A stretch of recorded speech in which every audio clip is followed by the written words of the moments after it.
شرط یہ ہے کہ آپ اللہ والے بن جائیں اور نیت صاف ہونی چاہیے. پہلی چیز نیت صاف کرنی ہے. اگر آپ اللہ والے بن جائیں اور اپنی نیت آپ صاف کر لیں، اللہ تعالیٰ آپ کو کبھی ضائع نہیں کرے گا.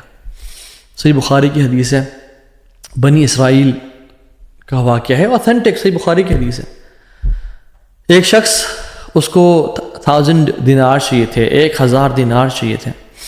وہ ایک شخص کے پاس گیا اپنے جاننے والے کے پاس اور کہا کہ مجھے 1000 دینار چاہیے.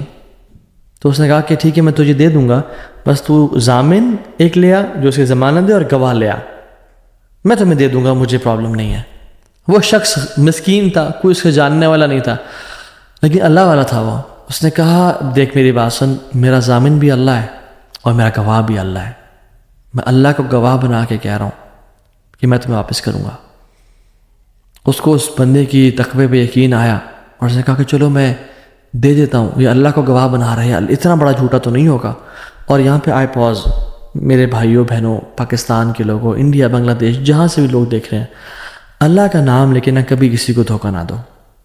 ویسے بھی دھوکہ کسی کو نہیں دینا چاہیے، لیکن اسپیشلی اللہ کی قسم کھا کے یا اللہ کا نام لے کے کسی کو دھوکہ نہ دو. یاد رکھیں جو اللہ کا نام لے کے سچ بولتا ہے نا، اللہ تعالیٰ اس کی غیبی خزانوں سے مدد کرتا ہے. اور جو اللہ کا نام لے کے دھوکہ دیتا ہے لوگوں کو، اللہ اس کو تباہ و برباد کر دیتا ہے. تو اس شخص نے کیا کیا، اس نے کہا کہ میرا ضامن بھی اللہ ہے، میرا گواہ بھی اللہ ہے. تو اس نے دے دیا، اس نے کہا میں تجھے اللہ کے اس نام پہ تجھ پہ میں ٹرسٹ کرتا ہوں. یہ شخص پیسے لے کے اس نے کاروبار کرنا تھا، یہ چلا گیا. یہ جب کشتی پہ بیٹھا سوار ہوا، دوسری طرف اترا، اپنا کام شام کیا، واپس آیا. جو دن اور جو مقرر وقت آیا ہوا تھا، جب وہ کشتی پہ آیا واپس، ایک سمندر کے پار یہ شخص تھا، تو جو لاسٹ کشتی تھی وہ نکل گئی. یہ سر پکڑ کے بیٹھ گیا کہ میں نے تو آج وعدہ کیا تھا اور اللہ کو ضمانت دار بنایا تھا اور گواہ بنایا تھا. اب اگر میں آج اس تک مال نہیں پہنچاتا تو وہ کیا سوچے گا میرے بارے میں، اور اس کا تو ٹرسٹ اٹھ جائے گا، یعنی کہ میں نے اللہ کے نام پہ جھوٹ بولا اسے. تو آخری کشتی چلی گئی تھی. اس کے بعد تو کشتی نے اس دن جانا نہیں تھا، تو اس نے کیا کیا کہ یا اللہ میں نے تجھے ضمانت دار بنایا ہے اور تجھے میں نے گواہ بنایا ہے، تو تیرا کام ہے اس مال کو پہنچانا. اس نے ایک ووڈ لاگ لیا، اس میں سوراخ کیا، اس میں 1000 دینار. سبحان اللہ، 1 دینار از اے گولڈ کوائن. اور آپ ایک گولڈ کوائن کی آج آپ ورتھ لگا لیں، ان لیکس، ان ملینز. اس نے کیا کیا، اس کو اس ووڈ لاگ میں ڈالا، پرچی لکھی اور اس میں ڈال کے نا بسم اللہ پڑھ کے آگے بہا دیا کہ اللہ تجھے میں نے ضمانت دار بنایا ہے، تجھے میں نے گواہ بنایا، اب تیرا کام ہے اس کو. یہ شخص یہاں ویٹ کر رہا تھا اور یہ شخص اپنا مال لینے کا یہاں انتظار کرتا تھا، اور یہ شخص یہاں پہ کھڑا تھا، اس نے مال کو دے دیا. اور سبحان اللہ، اللہ تعالیٰ نے کیسا قادر ہے، کیسا قدیر ہے، اس نے اس ہواؤں کو رخ پھیر دیا.